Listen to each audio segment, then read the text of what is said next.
Self doctor Ramdev Lamoria as a homeopathy consultant. आज हम बात करेंगे गुदा द्वार से संबंधित एक समस्या के बारे में जिसका नाम है फीसर। तो फ्रेंड्स, फीसर की समस्या को आप कैसे जान पाएंगे, उसके लक्षणों की बात करेंगे और उसके कारणों के बारे में फोकस करेंगे और लास्ट में बताएंगे होम्योपैथी ट्रीटमेंट के बारे में कि किस तरीके से आप फीसर को आसानी से ठीक कर सकते हैं, ऑपरेशन से कैसे बचा जा सकता है, इसी के बारे में डिस्कस करेंगे। तो इस वीडियो को लास्ट तक जरूर देखें। सबसे पहले हम बात करते हैं कि फीसर क्या है। फ्रेंड्स, गुदा द्वार या एनल ओपनिंग के अंदर क्रैक्स पड़ जाते हैं, चीरे पड़ जाते हैं, वहाँ पर जो पार्ट होता है एकदम से रो एरिया हो जाता है, तो उस कंडीशन को बोलते हैं फीसर्स। और फीसर की जो कंडीशन होती है बहुत ही तकलीफदेह होती है। उसकी सिम्टम्स की बात कर लेते हैं कि किस तरीके के लक्षण आपको हो सकते हैं। आपको स्टूल पास करने के बाद घंटों घंटों तक जलन या दर्द की समस्या बनी हुई रहती है। वहाँ पर आपको डिस्कम्फर्ट रहता है, उसकी वजह से आप स्टूल जाने से ही डरने लग जाते हैं कि हार्ड स्टूल लगेगी, मेरे को तो तेज़ दर्द हो जाएगा। यानी कि आप बैठने में आपको तकलीफ होने लग जाती है। कंटिन्यूसली आपके इंटरनल जो पार्ट्स है वहाँ पर और एक्सटर्नल पार्ट के अंदर दर्द का तेज़ एहसास होता है। इसके साथ साथ में कुछ कंडीशन में ब्लीडिंग भी होने लग जाती है। वहाँ क्रैक्स अगर डीप चला जाता है तो वहाँ ब्लड आने लग जाता है। लेटिंग जाते हैं उसके साथ में लग के ब्लड आता है। देखिए, पाइल्स के अंदर, इंटरनल पाइल्स और इसके अंदर जो ब्लड आता है वो स्टूल के साथ में लग के चिपक के आता है। लेकिन आपकी इंटेस्टाइन से रिलेटेड कोई प्रॉब्लम होती है तो वहाँ पर जो ब्लड आता है मिक्स स्टूल के साथ में आता है।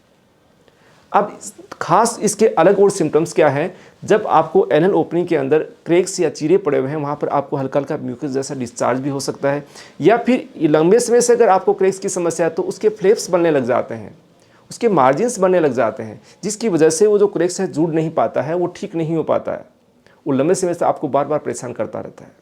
ये चीरा आपको एक हो सकता है, मल्टीपल भी हो सकते हैं। और इसके अंदर तेज़ दर्द के साथ सबसे खास सिम्टम है तेज़ दर्द होना।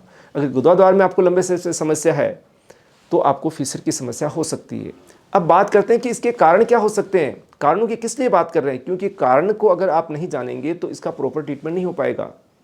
वरना आप क्या करेंगे, डॉक्टर के पास जाएंगे, आपको सर्जरी के लिए एडवाइस किया जाता है, आप सर्जरी करवा भी लेंगे, आप एक बार ठीक हो जाएंगे, लेकिन वापस चीरे पड़ जाएंगे।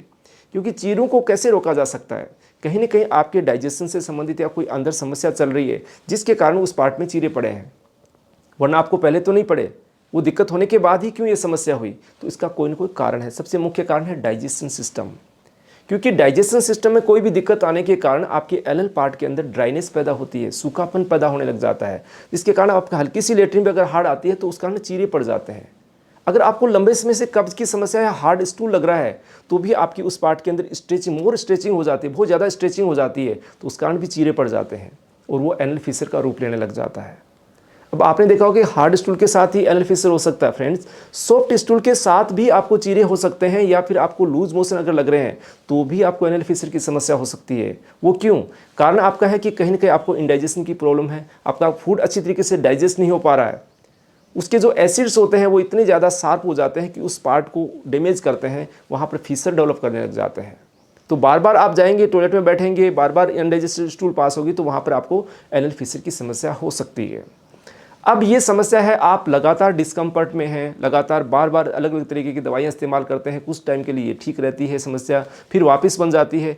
तो आप परमानेंट इसका समाधान चाहते हैं तो आप अपने डाइजेशन का ट्रीटमेंट प्रॉपर तरीके से करवाइए, नज़दीकी डॉक्टर से मिलिए कि क्या क्या आपको समस्या हो सकता है। आपके पेट में गैस बन रही हो, पेट फूला फूला रहता हो, खाना अच्छी तरीके से डाइजेस्ट नहीं हो पा रहा हो, पेट में भारीपन की समस्या दे रहा हो और लगातार आपको बार बार या फिर कुछ समय बाद में कॉन्स्टिपेशन की समस्या रहती है, तो ये एनल फीसर की समस्या डेवलप होती है।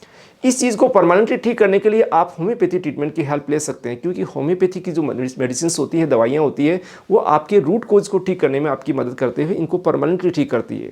अब आप कहेंगे कि ऑपरेशन वाली बीमारी का आप परमानेंट ट्रीटमेंट कैसे करेंगे। फ्रेंड्स, जो आपके एनल ओपनिंग के अंदर ड्राइनेस आई, जो चीरे पड़े, वो क्यों पड़े, वहाँ पर ड्राइनेस पैदा हुई, वो ड्राइनेस क्यों हुई, आपके डाइजेशन डिस्टर्ब के कारण। तो सबसे पहले डाइजेशन डिस्टर्ब को ठीक किया जाता है। जैसे डाइजेशन डिस्टर्ब होगा वहाँ पर मॉइस्चर डेवलप होने लग जाएगी, वहाँ पर जो ड्राइनेस है वो खत्म हो जाएगी, बॉडी ऑटोमेटिक उस चीज़ पार्ट को हील करेगी, आपके कितने भी क्रैक्स हो, कितने भी फीसर्स हो, दरारें हो, वो ठीक हो जाएंगी।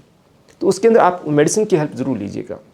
अब बात करते हैं कि होम्योपैथी में ऐसी कौन सी दवाइयाँ आती है जो आपके एनल फीसर को परमानेंटली ठीक कर सकती है। सबसे बेस्ट मेडिसिन है फ्रेंड्स रेटेनिया, जिसके अंदर आपको तेज़ दर्द होता है, बार बार आपको डिस्कम्फर्ट होता है, बार बार आप बैठ भी नहीं पाते हैं, स्टूल जाने में भी डरने लग जाते हैं, वहाँ पर ऐसा लगता है कि कुछ चुभ रहा है, ऐसा लगता है कि वहाँ पर कांच के टुकड़े पड़े हुए हैं, इतना तेज़ शार्प पेन होता है। तो उस कंडीशन में रेटेनिया 30 पावर का इस्तेमाल कर सकते हैं।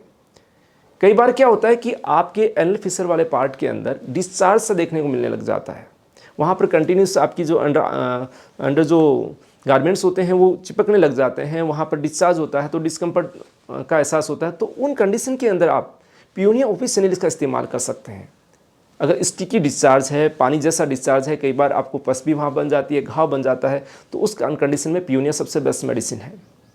कई बार कंडीशन ऐसी बनती है कि आपका डाइजेशन लगातार डिस्टर्ब है, आपको बार बार मोशन जानी पड़ रही है, संतुष्टि नहीं मिल पा रही है, आप प्रॉपर तरीके से फ्रेश नहीं हो पा रहे हैं, तो उस कंडीशन में नक्स भूमिका का भी आप इस्तेमाल कर सकते हैं, क्योंकि नक्स भूमिका आपके डाइजेशन को करेक्ट करते हुए उस चीज़ को ठीक करेगी।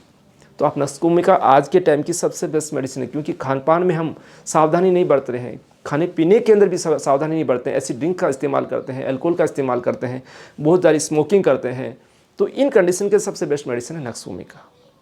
कुछ कंडीशन के अंदर आपकी ड्राइनेस की वजह से वहाँ पर बहुत ज़्यादा चीरे पड़ जाते हैं और एक तेज़ दर्द का एहसास होता है, ऐसा लगता है कुछ चीज़ चुभ ही जा रही है, तो उस कंडीशन में पेन में राहत देने के लिए सबसे बेस्ट मेडिसिन है एसिड नाइट्रिकम। इसकी 30 पावर या 200 पावर को भी इस्तेमाल किया जा सकता है। तो फ्रेंड्स, इसके अलावा भी बहुत सारी होम्योपैथी के अंदर मेडिसिन आती है जो पर्टिकुलर पेशेंट के अकॉर्डिंग सेलेक्ट करके दी जाती है। अगर आपको भी ऐसी समस्या है तो आप अपने नज़दीकी डॉक्टर से परामर्श कीजिएगा। आप चाहते हैं हमारे से परामर्श करना तो दी गए व्हाट्सएप नंबर के द्वारा अपॉइंटमेंट लेके कंसल्ट जरूर कर सकते हैं। फ्रेंड्स, जानकारी अच्छी लगी तो लाइक कीजिए, शेयर कीजिए, चैनल को सब्सक्राइब नहीं किया सब्सक्राइब जरूर करें। मिलते हैं नई नई जानकारियों के साथ। धन्यवाद फ्रेंड्स।